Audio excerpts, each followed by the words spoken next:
Ang lalim ng tingin. Ang tinitingnan yung dalawa, oh. Pangal panira to eh. Anong anirat? Ganda ng view. Ang sit ni Rena tsaka ni, bakit kasi ayaw mo pa sagutin si Joshua para at least may nagtutulak na sa'yo? Eh, syempre, ang bilis naman kung sasagutin ko kagad si Diyos. Ay, ano, kung ano. Oo, edi gusto mo rin. Gusto rin, narinig.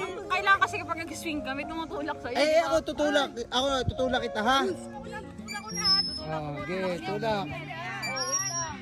Teka lang, Jimmy, tatanong pala ako sa'yo. Ano? Eh, kung gusto mo kasing may jowa, sagutin mo na si Joshua. Tsaka nakita mo naman yung effort ni Joshua, di ba? Eh, ito, ano ba yung tingin mo na naramdaman mo kay Joshua? Okay naman siya. May chance ba si Joshua ngayon? Mas malaki. Siguro ano na, 75. So, nandun ka na rin sa pagsagot kay Joshua. Malay mo. Crept into the sky. You fill the morning air with warmth and life. Sounds of birds in